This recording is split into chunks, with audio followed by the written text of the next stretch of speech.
All right. Good afternoon, everyone. Welcome back to another meeting of the GSA Forum. This will be the last one that will be strictly on Zoom, unless other, extenuating circumstances happen. We will resume a hybrid format in weeks 5 and on. But I'm thankful for your time and coming out here, um, wherever you might be uh, tuning in from. So we'll go ahead and get started now that we have quorum. One last confirmation.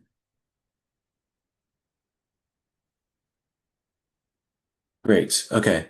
Yeah, so we have quorum. So let's go ahead and um, we will just need a motion to approve the agenda.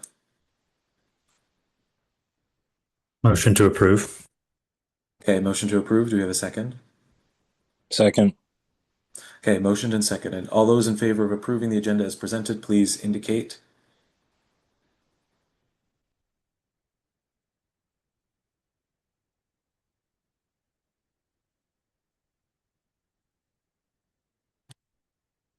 Ten, 11, 12.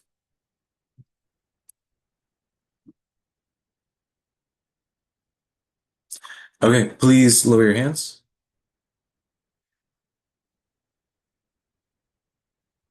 And then all those against approving the agenda as presented, please go ahead and indicate. Okay. And then those that wish to abstain.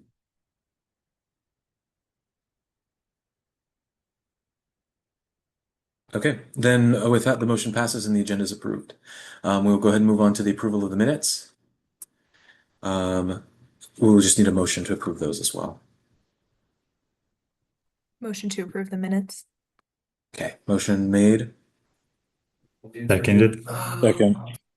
Okay, motion and seconded. All right, all those in favor of approving the minutes as presented, please indicate.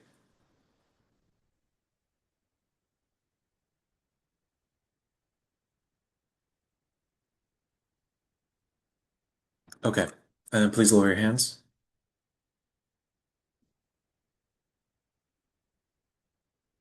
And then all those against approving the minutes, please indicate by raising your hand.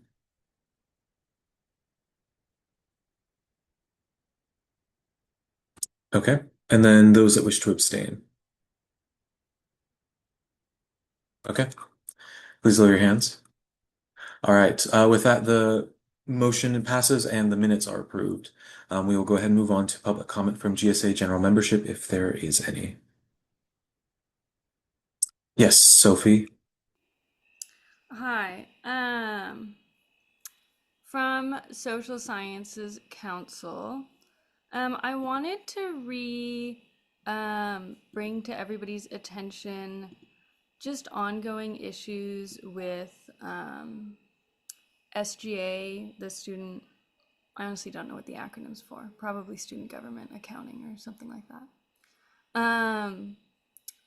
I've just been back and forth with them. Jessica, I know that you put your email in last time as somebody to reach out to. I've certainly sent you a few emails in between the last meeting, GSA meeting, and this one. It's just becoming incredibly difficult to get any requisitions approved because I have to go back and forth about the same policy with various different individuals. At this point, almost every time. The one I just got back was trying to get gas approved, and they want, proof of traveling from point A to point B.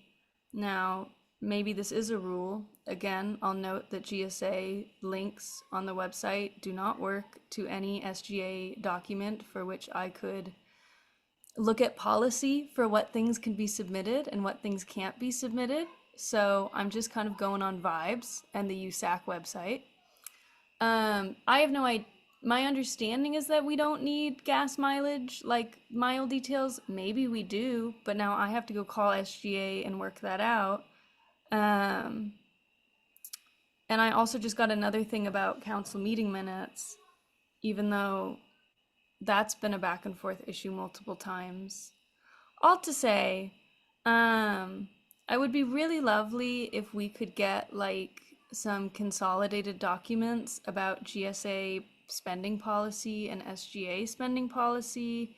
I know that there's a link to a PowerPoint in our meeting notes, but that PowerPoint certainly does not cover um, the majority of information that one would need when submitting requisitions. The link at the top of the requisition form seems incredibly out of date, so I don't think that's a very good use either.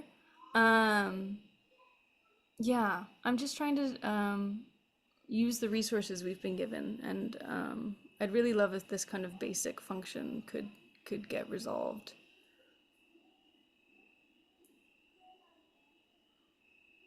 That's it. Yeah.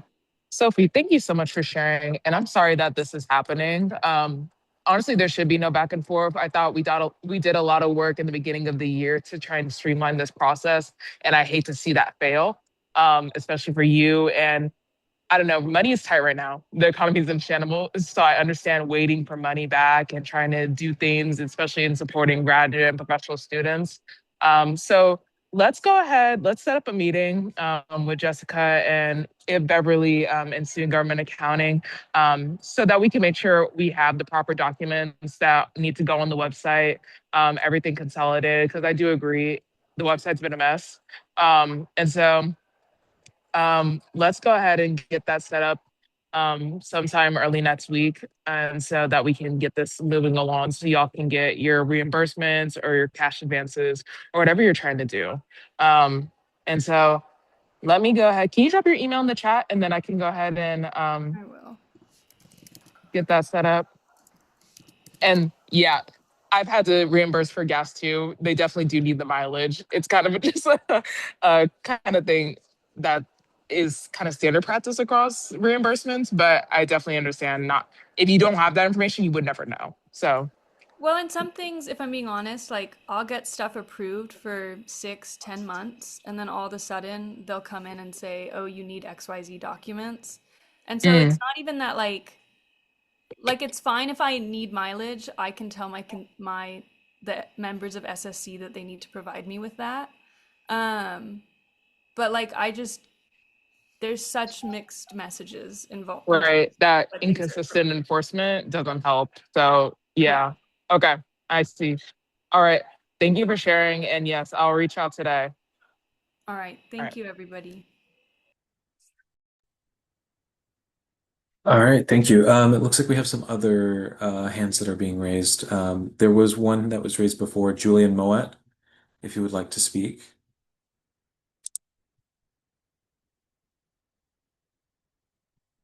Hi there. Speaking on behalf of Anderson, as EVP of the ASA, we were just curious as to, while we're on the topic of funding, wanting to know what the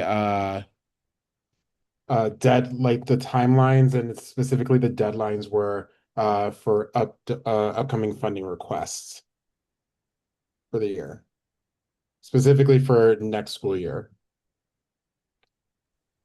Do you mean the deadline to submit your requisitions for spring Correct. quarter, or do you mean Uh, requesting your check for next year? for both, honestly. Check requesting your check for next year will probably be something that you have to wait until fall of week one to do. Okay. And then as for deadlines for submitting requisitions, it's usually around week 6 or week 7 of spring quarter. I can try and find the specific date, or Beverly or Jessica, if you have the specific date for those requisitions that are due in spring, that'd be great.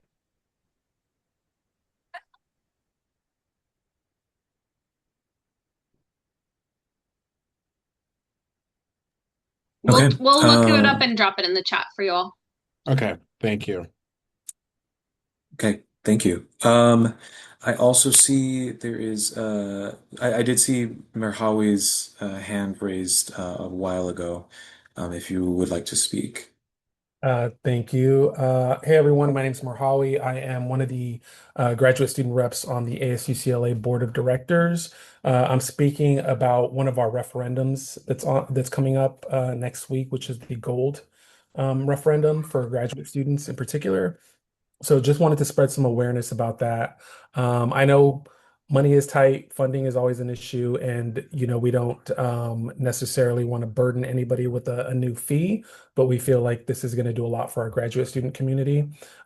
So happy to share some information now and later on, but we wanted to really raise some awareness and get everybody out to vote. So please keep an eye out on your My UCLA portal next week. The voting period is from April 21st to April 27th.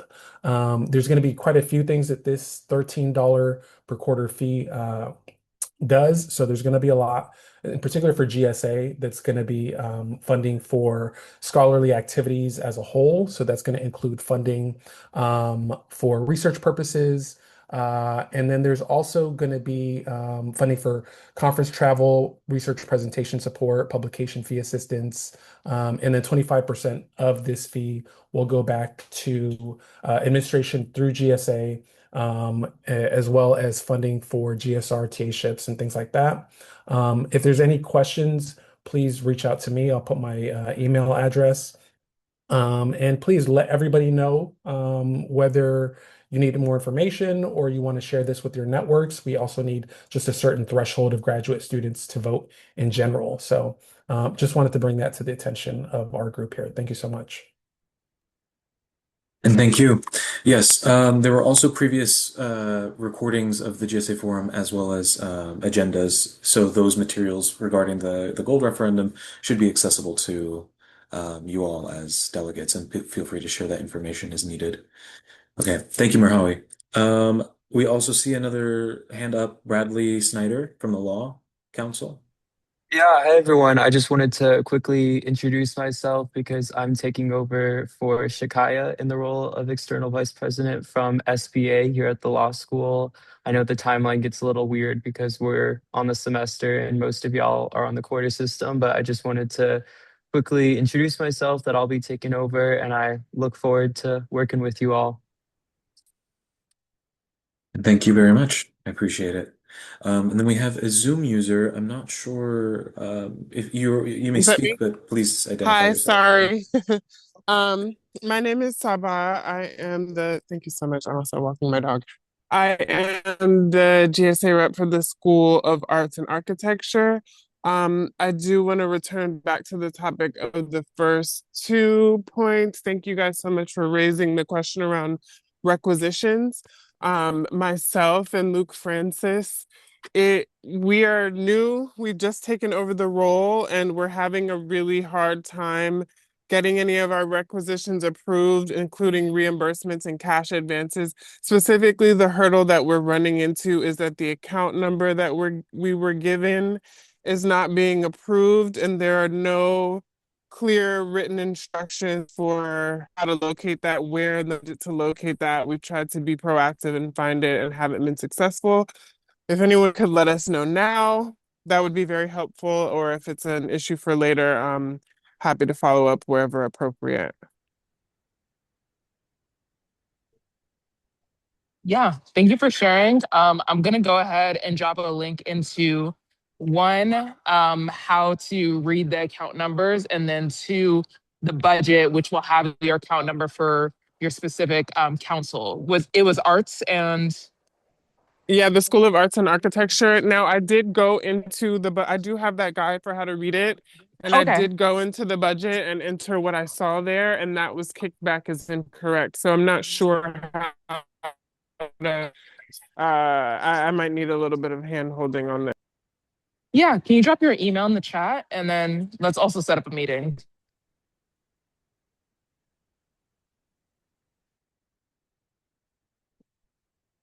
Okay. All right. Thank you. If do we have any other further public comment? Okay.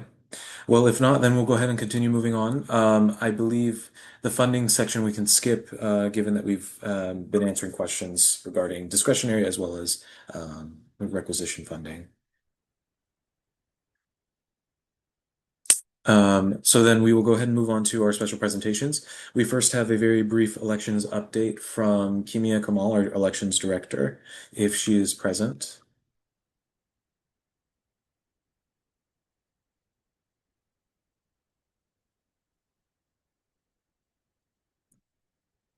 Okay, it doesn't look like she's here.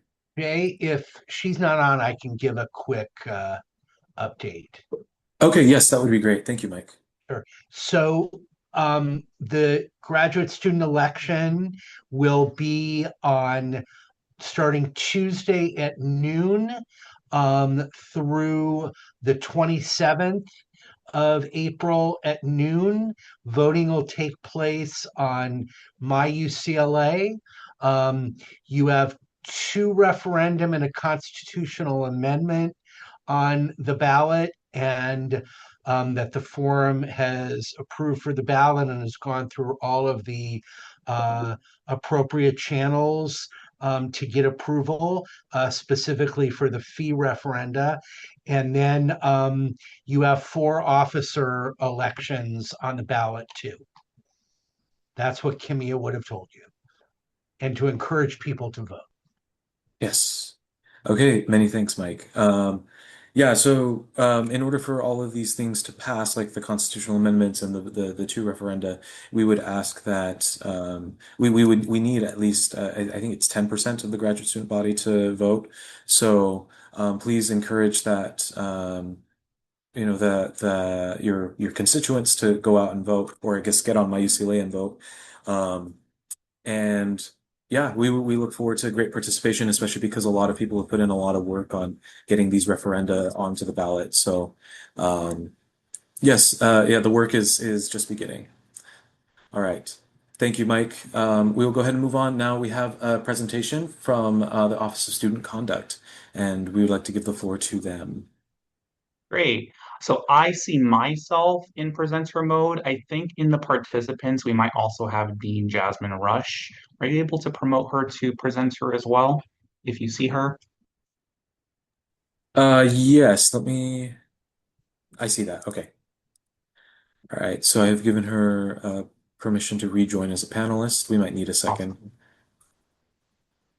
And then once she's on, she can say hello, and then we can get things started. If you would like, I can run the slides for you, or if you would like to run the slides yourselves, that's okay as well. I'm happy to. Thank you. Because I Okay. think in this mode, do I have the ability to share screen? I believe so. Let me, um, yeah. It shows that I should. Okay, then yeah, Perfect. if you can go for it. Awesome. Good afternoon, everyone. My name is Benito Nieves. I serve as the interim director for the Office for Student Conduct and associate dean of students for the Office for the Dean of Students. I want to pass it. Oh, yeah. Thank you. Thank you so much for the time this evening. I'm Jasmine Rush, and I serve as UCLA's Dean of Students. Right. And so I'm going to be sharing a presentation. The presentation was composed with some topics in mind that President Hammonds was able to share with Dean Rush and I that the group may be interested in learning a little bit about the student conduct process and particular topical areas. So I'm going to share my screen, and please let me know if you all see a yellow and blue slide that says Office for Student Conduct OSC presentation for the GSA. Okay, I see heck nods. I see it. Fantastic. Yeah, yeah. Great. All right. So we have introduced ourselves. I wanted to start with just a base overview for what the Office for Student Conduct does. We uphold the UCLA Student Conduct Code and the UCLA Student Group Conduct Code. There are 32 sections of what's called prohibited behavior, or sections of the code that we've identified are standards or areas that we would not want members of our community as students to engage in. And there are 32 sections in the individual student conduct code and 34 sections in the student group conduct code. These are actually the number reflected in what's called the interim student conduct codes that went live January 1, 2026.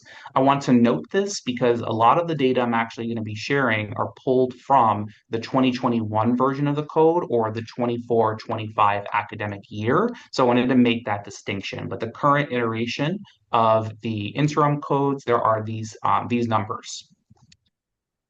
All right. So one of the areas that was discussed that we can share or wanted to share was uh, what does the composition look like for students who are going through a student conduct process? And for the 24-25 year, about 2.1% of the entire student body population, that's both undergrad and grad, were involved in a student conduct allegation, right? And so thinking about the tens of thousands of students that attend UCLA, about 2% were involved in a student conduct allegation case. I wanted to disaggregate that for this group, right? You represent graduate students. And so what does that look like? Of our total caseload, only 7% actually were graduate students. And for a unique number, that is 71 students specifically, graduate students that went through the process. The majority of our cases, which has been a kind of consistent trend, not just the emergence of AI for at least the past 5 years, is about 70% of our cases are academic dishonesty in nature.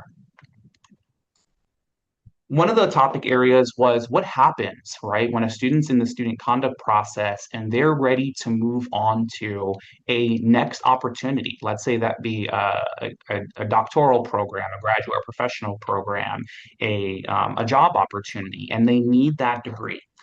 There are what's called a degree hold that gets put in place for undergraduates. That's if they have 100 or 60 units or more, or if they're a graduate and professional student, then they would have what's called a degree hold that prevents degree conferral. It actually does not prevent a student from participating in graduation ceremonies, and it is there to maintain the student jurisdiction.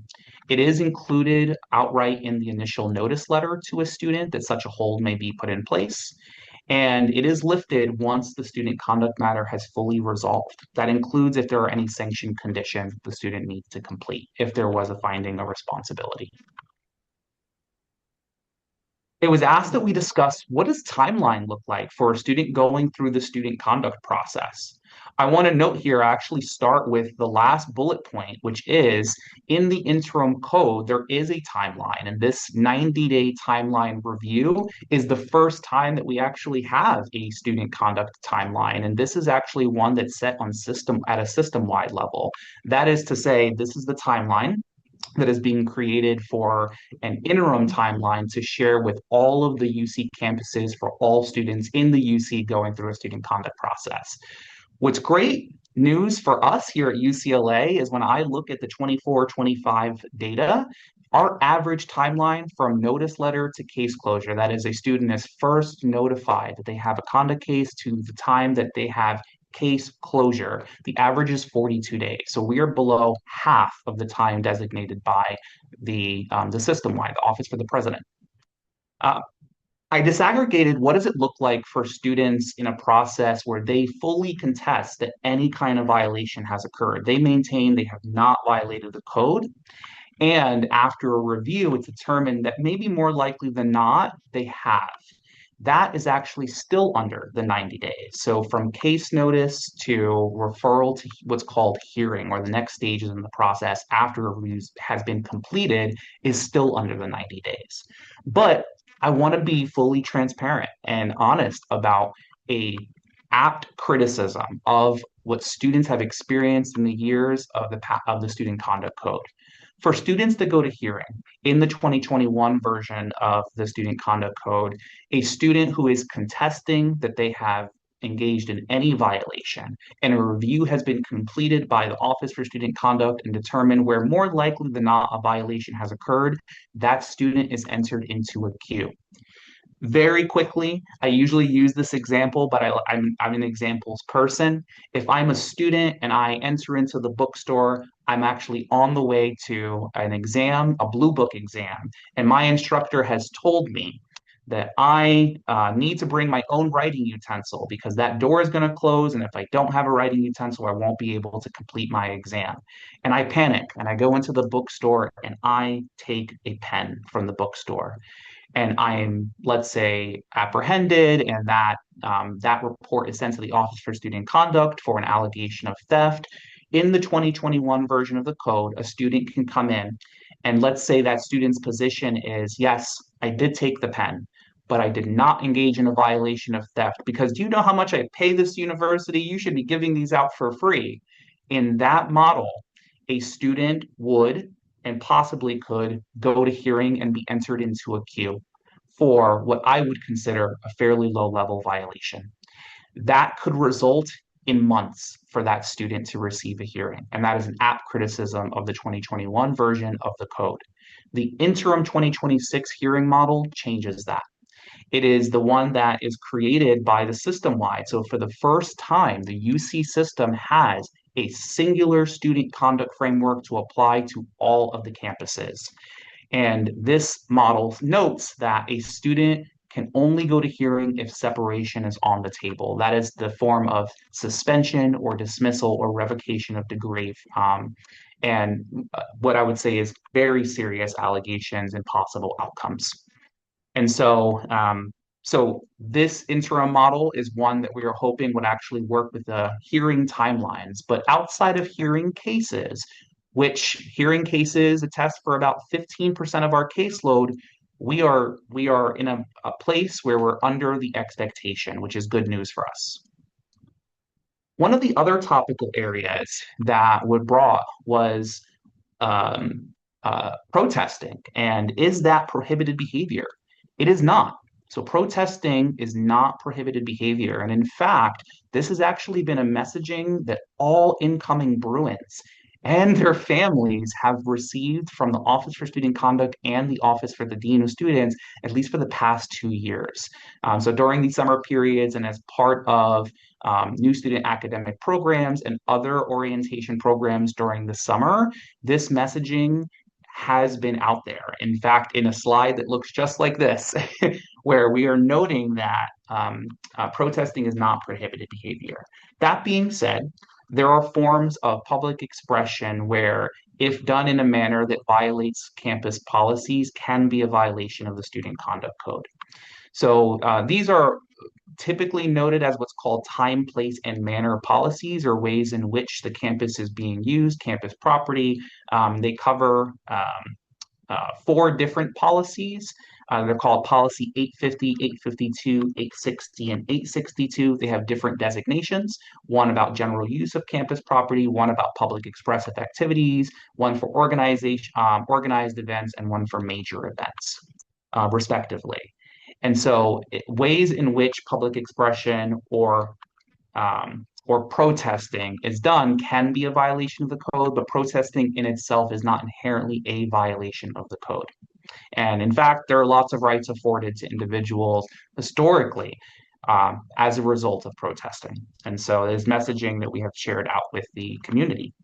So that covers, I believe, all of the topic areas that were asked for the Office for Student Conduct to come and present, and I yield to questions. We have a question from Charles. Hi, thank you. And I'd like to introduce myself. My name is Charles Rhodes. I'm here representing Humanities Council. I had a question about this change in policy between the 2021 and this new 2026 UC-wide model. I was curious if people or students who are currently going through like a student conduct hearing, or they're currently in the queue for a hearing, if moving to this new 2026 model means that uh, will they how will that impact their like current process with going through student conduct for whatever case they have? Will that like expedite it, or will they still be like grandfathered onto the previous system where they're still waiting on the queue, or how does that work? I just was curious about more clarification on that. Yeah, it's a great question, Charles. So and thank you for the question. I think it's probably going to be clarifying for a lot of folks. So consider the code in which is applied to your student conduct matter like a contract. So the time in which you receive notice that you have a student conduct matter, it actually applies to the code in which it was sent under. So let's take a hypothetical. You received notice from our office in December 1, 2025. you are under the 2021 version of the code, regardless of whether or not it has been completed before the start of the new year. So all new notices in 2026 are new interim code, and all old codes remain old codes. It should not disrupt your flow. Okay, thank you. And I also had a follow-up question, separate question, about the protest policy, um, with respect to protesting being permitted as like not or not being prohibited conduct, but how you do so and where time and place and when you do so. Because I can see certain students. Certain graduate students feeling like if you have to only be able to protest at a certain time in a specific place, that kind of takes away from the impact, the desired impact for protests. And so, is that nuance and what is identified as like, permissible protest conduct versus non-permissible, is that clarified? What's the like? Yeah. Yeah. So there are some pretty great resources out there that actually were released last year by System-wide about public expressive activity. And I'm actually happy to drop that link into the chat for folks that speaks about public expressive activity being a right that folks have to be able to exercise, but also balancing that policies are in place to address kind of what could be larger impact. And so I think it can be nuanced, Charles. I don't disagree with that. I will note, though, if I, let's say, was a student and I was taking an exam during a period, it might be lost on me that someone's position of protesting outside of my classroom is a disruption, and I can feel good about the idea that they have a cause they want to champion, but also not want to be distracted from my exam. So there are, I imagine, lots of considerations that were put into the development of the four policies around time, place, and manner. And in a lot of ways, the way in which I read them are it's around the idea of orderly campus operations, its members, its community, and ways in which they may be impacted by expressive activity. So I think it's a balance that Yeah. was tried to be achieved with the four policies. Thank you.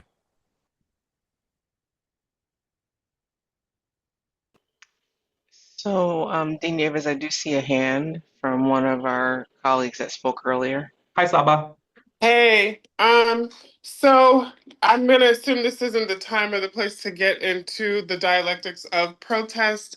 My question is, if, for example, a student's intention was to be disruptive because they felt that that was what was necessary for the thing that they were protesting, are there, what sort of advocacy resources are there for students who they're engaging in civil disobedience with the intention of that disruption and don't want to be within the boundaries of policy? Are there any protections or supports for those students? Yes. So, if a student was noting that they are having conversations about um, behavior being reviewed under a particular policy, I guess it would depend on the what kind of support they're needing, right? A student, for example, who is aware that such a policy exists, and I'll use kind of similar verbiage that you use, Saba. My intention was to be disruptive because for me that was the effective tool there.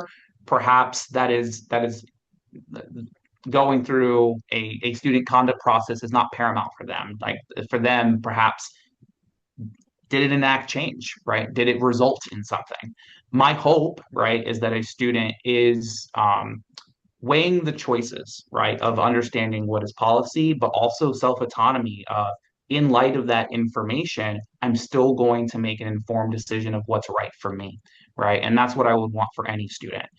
And so, I can sit from a position of course, I want students to follow policies, but I recognize that a university policy may not be a paramount thing for a student that has something that they want to express. And students are individuals, right? And they make individual choices. In terms of support, I think it depends on what the student's going through. And I typically lean on students' disclosures about what they want, what matters to them when making a recommendation. So I'm going to just use an example here. If a student, for example, says, I'm going through a matter where I feel like I need legal support because I took a particular action, I would champion the student legal services resource on campus as someone who, as an effort to be able to meet with folks that can have confidential conversations about ways that they can be supported legally, their legal options, and even resources they can become aware of, not just on a campus, but kind of on a city level, on a local level. But that would be really based on what the students disclosing they need. Thank you. So, Davis, you had mentioned the example earlier about in the new process, the hearings are only for separation. If you could for this group, because one of the questions that's come up, at least in some of the conversations I've had, is there a loss of rights? And so what are the rights for the person who can no longer in this pen situation go to a hearing? What's Yes. available to them? Yeah. And so a student who is contesting that they engaged in any kind of violation, even after a review of through the student conduct process, if it states that there's a preliminary finding that they did violate the student code, the student still can enter into what's called an appeal process. And that is submit an appeal where they're continuing to contest the findings. And that decision is not made by the Office for Student Conduct. So actually, there are two appeal officers that serve in that role, and the two appeal officers represent the Dean of Students office and the form of Dean Jasmine Rush and the Vice Chancellor for Student Affairs office, Vice Chancellor of Student Affairs himself, Monroe Gordon. And so that is a student still has rights to maintain that they did not violate the code and enter into an appeal process. And what I'll know, and I'll just plug about the interim code, is on a system-wide level, it actually doubled the time that a student has to be able to submit an appeal. So the 2021 version of the code had it that a student can submit a written appeal within 5 business days of their decision, and it's now 10. And so not only do they have all of these rights to be able to appeal any sanction that they receive if there is a finding of responsibility, and appeal the preliminary findings, they actually have double the time they had to be able to write and compose such an appeal.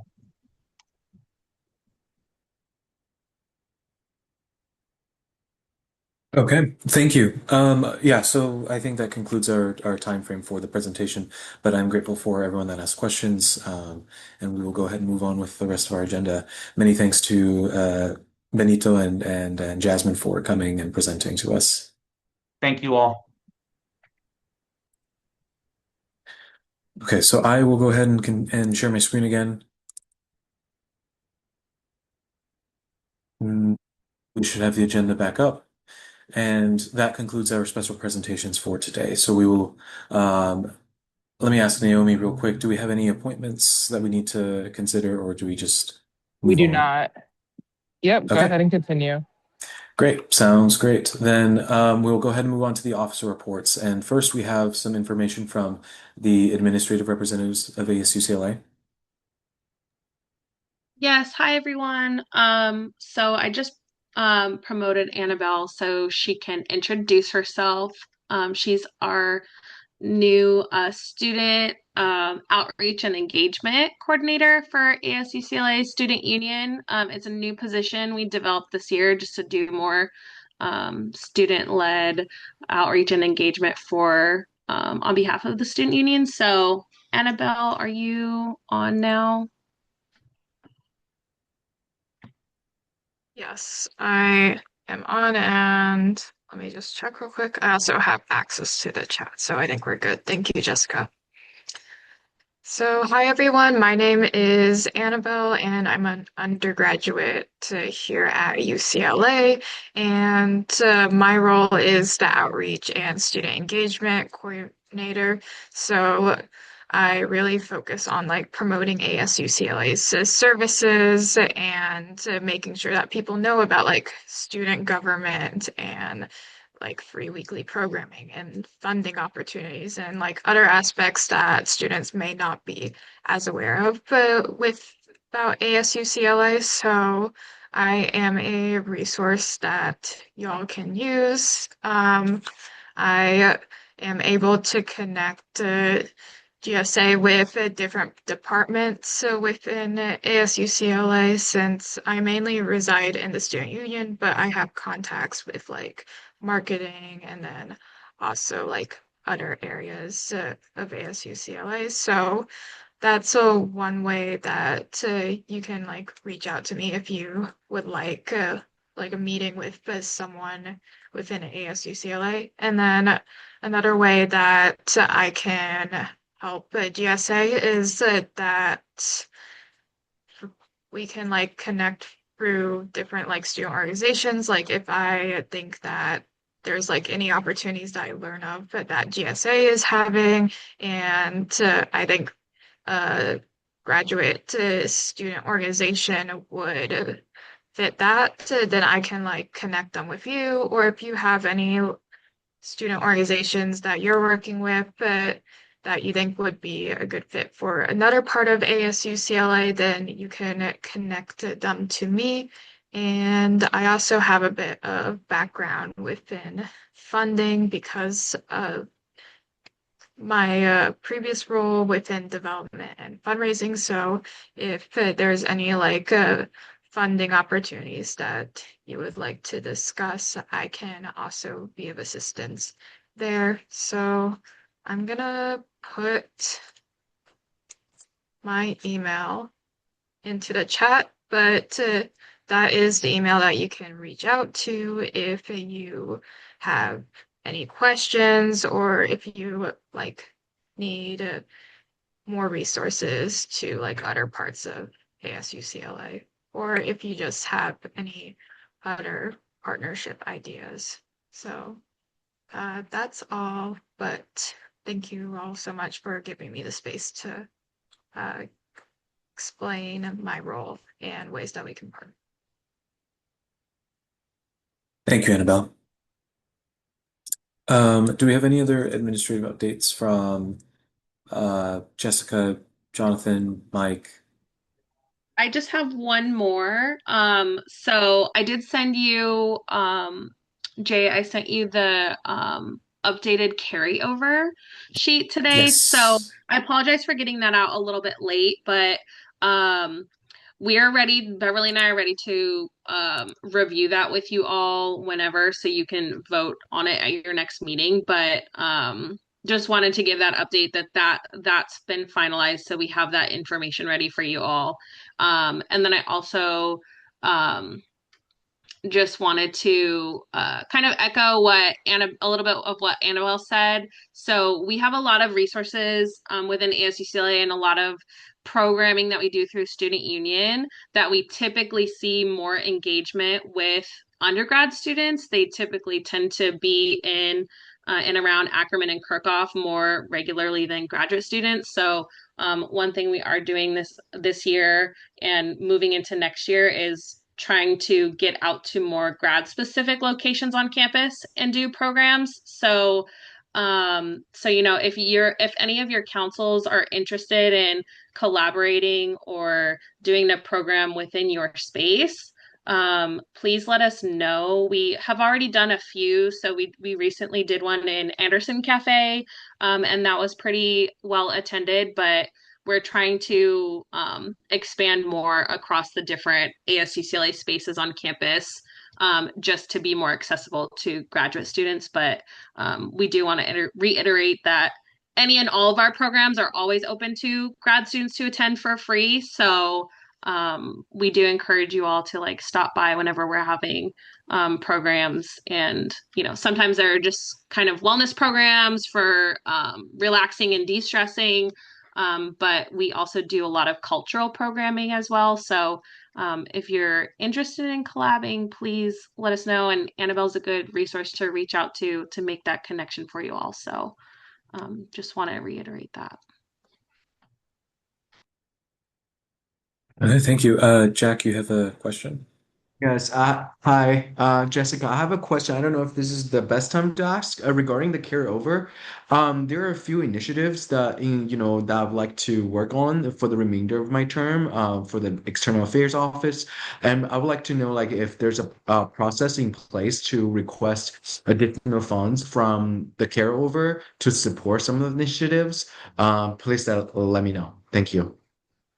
Yeah, so with your carryover, there are some funds available to allocate to different GSA initiatives. So um, the recommendation that I would have is, put together your proposal with your budget. And then when we have the conversation about carryover, you can propose, a certain dollar amount to cover your initiative, and then forum will just be voting to approve that. So definitely like have in mind what you're planning to budget for that, but there is an amount that's available to allocate to different initiatives in that way. Okay, sounds good, Jessica. So the carryover, is applicable for councils, but also the central offices, right? Like for elected officers as well. Yes, so the councils will be receiving restricted carryover of their council budgets. So there is funding that's already going directly back into the councils. And then there's additional funding beyond that. So yes, central office, I know you all have done a lot of like programs and grad bars and things like that. So some of that money can also be used to just do more programming. So it's kind of up to you all how you want to utilize your remaining funds. I know also the recently renovated GSA Lounge in 316 Kirkhoff needs some additional resources that will need some funding. So I would also recommend that there's some funds set aside for that as well. But yes, there's I want to say around like $76,000, I believe. That's um currently unallocated that we can direct to these different initiatives. And then again, it's just hearing all the proposals, and then Beverly and I will work with that spreadsheet and make sure everything balances out and is not over allocated. But yes, the councils also have each council has dedicated funding that is restricted to their council that we'll go over when we do the presentation. Sounds good. Great. Thank you. Okay, thank you. Actually, I did want to request some information. I know Jonathan was working on the listserv emails. If you could talk to the councils about that. Sure. We have created a couple listserv emails just for ease of use. We do this similarly on the undergrad side so that you can send an email out to the whole group of folks. So there are a couple of them. The most relevant one for this group is probably going to be the one that's it's forum at gsa.asucla.ucla.edu. And that has all of your at GSA council emails on it. So you may be getting emails from your elected officers and perhaps your advisors to that from that listserv email. And if there's any issues with what emails are on there, what needs to be updated, don't hesitate to let us know. Okay, thank you. Yeah, especially if your council is not currently using their email, I would strongly recommend getting on because that will be especially helpful for transitioning between academic years. I just know a lot of things can kind of fall through the cracks during the summer. So if you have any questions, Jonathan will be a great point of contact for getting those emails up and running and in a working state for y'all. Okay, thank you. So we'll go ahead and move on to the officer reports. In the interest of time, I would ask that they be limited to just a few minutes if possible. And we will go ahead and move on to Naomi's report.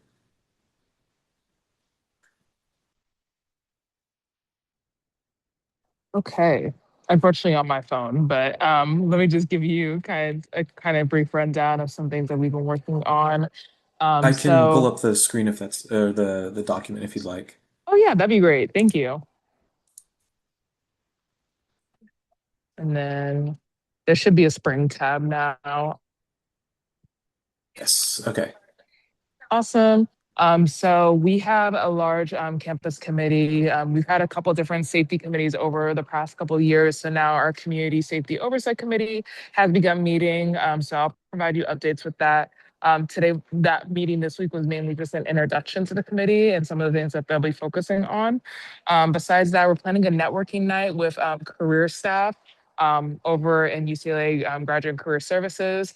So that'll be good. They're going to do like a brief kind of networking 101 and then transition into the networking night with alumni. There'll also be drinks available and food. So that'll be a good event that we have coming up. We also have a partnership with the law school coming up next week on Tuesday. We're going to bring massage chairs to their courtyard. So that'll be really fun, really just to help them kind of relax before they take their finals and stuff like that. Um, Besides that, I just got back from the UC Office of the President to meet with the UC President, President Milliken. I'll be sure to add in the updates. We're kind of consolidating all our notes at the moment, so apologies for not having that prepared. In addition to things that we're just trying to do for voting week, so Jessica and the rest of the ASUCLA BOD members are working on our grand reopening of the Graduate Student Lounge on the third floor Kirkhoff. If you remember that, this is what we voted on in fall quarter to renovate the space. So hoping to have that on Tuesday of next week. And then also thinking of some other events for the voting period, just to get as much of a turnout as we can. Again, I do want to apologize for all the issues that folks have been having with student government accounting and getting their things processed. I sent those emails during this meeting. So definitely just send your availability when you do get a chance. And we're happy to walk through and just make sure that we know what's missing, like what documents that we need. And that's where your feedback is very valuable so that we can prepare for the next folks that are transitioning into these roles. Because I definitely agree that we're missing a lot of information. It's making it harder. So yeah, that's basically all I have and appreciate y'all. Always reach out if you need anything. Okay. Thank you, Naomi. We'll go ahead and move on to my report. It will be pretty short. So let's see. Spring. Okay. All right. So, as I mentioned at the beginning of the meeting, forum meetings for week 5 and on will be held in person again, and the Zoom meeting option will still remain available. So, a hybrid format will be implemented as we have in the past. In addition, the election board has now met quorum requirements, and so all pending requisitions should be processed normally. We won't have any like withholdings, but let's hope to streamline the process and get things a little bit easier to access. Additionally, councils that didn't meet the 75% attendance requirement have been informed of their escalation to stage 1 inactivity. And so if those councils fail to meet attendance requirements this quarter, missing more than, I guess missing 2 meetings or more, then they'll be escalated to stage 2 and then they'll have resources withheld, including requisition funds. Um, as for the next meeting, I actually will not be physically present for the forum meeting on April 30th. And I've asked Naomi to chair the meeting if my circumstances don't allow me to be fully present, even on Zoom. So the agenda is going to be sent out much further in advance, and I'm not going to allow any last minute changes just because I won't be able to help coordinate those efforts. And that's all I have to report for this week. So. We will go ahead and move on to Sitara's report. Yeah, let me go ahead and share my screen. Okay. Yeah, so my updates are really short. So first is that me, Jay, and Jack had a VP town hall yesterday, and it went well, just kind of informing students about like GSA. I feel like a lot of students might not be aware of it and just kind of breaking down like what our roles are. And then me, Jack, and the GSRC are doing a study jam. So one for midterms and one for finals. And these are the dates that we have currently. Yeah, and that's all from me. So I'll pass it on to Jack. Great. Jay, I'm gonna green camera.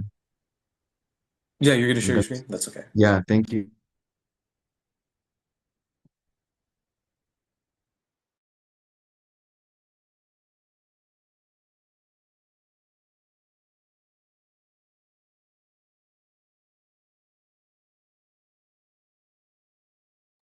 Okay, hi everyone. Okay, so these are some of my updates. The Broom Fresh referenda has been approved by the UCOP and the Chancellor's office, so it's gonna go on the ballot next Tuesday. Make sure you vote. If you forget what the Broom referenda was about, so it's really about $5 per quarter or $7 and a half per semester to support supplemental food assistance program on campus in collaboration with UC Basic Needs for folks who are not eligible for CalFresh because of the some of the criteria, immigration status, etc. Next week, I'm taking 7 students with me to DC. We're going to do a lot of advocacy around these 4 issues. These are the main priorities. In the meantime, if any of y'all have anything you think that should be elevated to members of Congress, please directly let me know. And this Saturday, partnering with is on us. We're hosting our annual Partners in Prevention Summit. Every student participant will receive a certificate if y'all will attend. It will have keynote speakers, breakout sessions, training sessions. It will be great. A lot of networking opportunities. The summit really focused on survival empowerment and campus safety. In recognition of April as Sexual Assault Awareness Month. So I put the RSVP link there. So if you're free, please take a look at it. And for the first 65 RSVPs, you will receive $25 a Lyft voucher as well. In addition to a lot of swags. So UC Graduate Professional Council, we just launched the system-wide student experience survey. Feel free to send it out to your colleagues, to your peers. The survey is completely voluntary, anonymous. It focuses on basic needs, immigration protection, and the healthcare access. And we are giving a huge incentive, $50, of course, not for every response, but we're doing the random drawing. So we want to make sure we have some good quality data. Of our UC system-wide student experiences. So going down very quickly, UCLA relations-wise, a big highlight last Wednesday, I had the honor to organize and moderate this event hosted by the UCLA Center for LGBTQ plus Advocacy, Research, and Health. You can take a look at the Daily Broom press coverage with Congressman Ted Lieu. During the event, I was able to elevate our student priorities from civil rights protection to student well-being and healthcare access, as well as the federal investment in our UCLA research. And so we have a meeting actually scheduled with his team next week in DC. Very exciting stuff. So a few other administrative meetings as well. We did a town hall yesterday. It was great. Today we had our monthly meeting with Naomi and Diego and Sherry from USEC side with Chancellor Frank and Vice Chancellor Student Affairs. These are the issues that we talked about. On the grass side, Chancellor talked about the priorities for the year ahead. I was able to share federal advocacy priorities for next week, as well as the UC Presidential Fellowship for our UCLA undocumented students. So UC relations wise, a couple of meetings with FGR team, ahead of our advocacy trip in DC. So take a look at the updates, from the Department of Education as well as congressional and administration updates. So the President of the United States just released the budget, and that budget is not great in terms of investment in higher education as well as UC and student protection. So we're going to keep pushing to advocate for a budget that reflects the student interest. In the months and years ahead. So I just got back from Berkeley. We UCBC had our gala, had our board meeting. It was really great to network and elevate our student voices in those space with colleagues from system-wide student leaders. That's all the updates for now. And in 2 weeks I will share more, mostly the updates from our DC trip. So thank you again. And thank you. All right, I'll quickly share my screen again. Permit me a moment. Oops. Sorry, wrong one.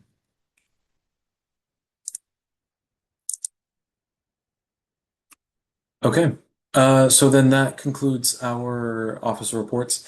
In terms of old business, we don't have any, and for new business, we will have the carryover funds for next week, or sorry, not next week, next meeting in 2 weeks. So be on the lookout for that. Please make sure that you are present, as this affects your budgets as well. And with that, we can go ahead and conclude. We just need a motion to adjourn. Motion to adjourn. All right, motion made, Seconded. motioned and seconded. All those in favor of adjourning, please indicate by raising your hand.